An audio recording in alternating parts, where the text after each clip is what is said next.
सागर में अमेरिका के सबसे घातक बॉम्बर स्टिल्थ तैनात कर दिए गए हैं, जिससे चीन के पसीने छूट रहे हैं। भारतीय नौसेना प्रमुख ने आसमान में MiG-21 उड़ाया तो पाकिस्तान भी नकल से बाज नहीं आया।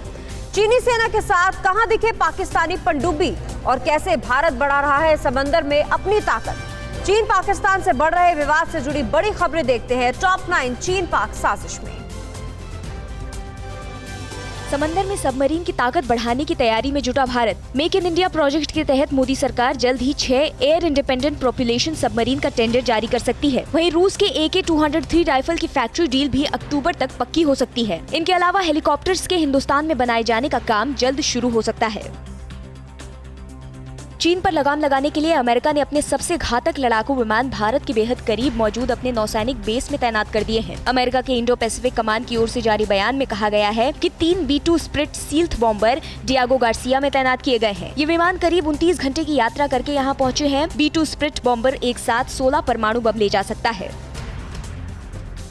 चीन और पाकिस्तान से तनाव के बीच भारतीय वायुसेना प्रमुख RKS Bhadauria western air command के फ्रंटलाइन एयर बेस के दौरे पर हैं।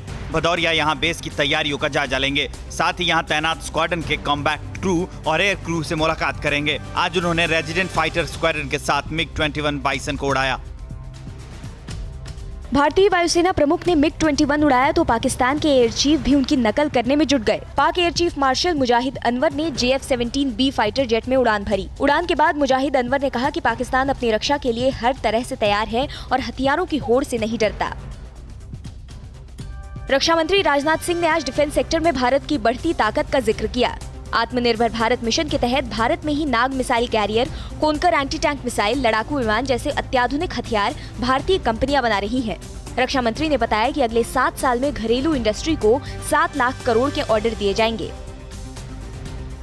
चीन के साथ मिलकर बनाया गया पाकिस्तान का षड्यंत्र एक सैटेलाइट तस्वीर से सबके सामने आ गया है। हाल ही में चीनी युद्धपोतों की रक्षा के लिए पाकिस्तान ने अपनी अगोस्टा 19B टाइप की डीजल इलेक्ट्रिक अटैक पनडुब्बी को तैनात किया था। ये पनडुब्बी परमाणु मिसाइल बाबर 3 को लॉन्च कर सकती है। हाल ही में पाकिस्तान ने चीन से A type O39B Yon class boat हासिल किए हैं।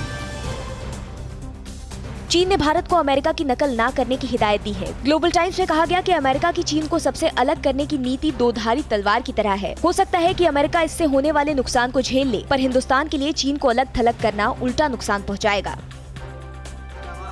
पाक अधिकृत कश्मीर में पाकिस्तान और चीन की साजिश के खिलाफ जोरदार आवाज उठने लगी है। हाथों में मशाल लिए लोग मुजफ्फराबाद की सड़कों पर निकले। ये सभी नीलम झेलम नदी में चीन के बनाए जाने वाले बांध का विरोध कर रहे हैं। लोगों का कहना है कि बांध की वजह से नदी का रास्ता मोड़ा जा रहा है, जिससे पीने के पानी की भयंकर समस्या हो सकती है। लोगों ने कहा है कि इमरान सरकार उनकी परवाह नहीं करती। भारत को लेकर ड्रैगन की नई साजिश का खुलासा हुआ है। चीन ने CPEC का नाम अब हिमालय कॉरिडोर कर दिया है। चीन CPEC पाकिस्तान के साथ अब नेपाल से भी जोड़ने का प्लान बना रहा है। इस योजना के तहत चीन नेपाल को तिब्बत के रास्ते ग्वादर से जोड़ने की तैयारी में है। CPEC प्लान को लेकर जिनपिंग पाकिस्तान का दौरा करने वाले हैं। इस बैठक में नेपाल को भी न्योता दिया गया है।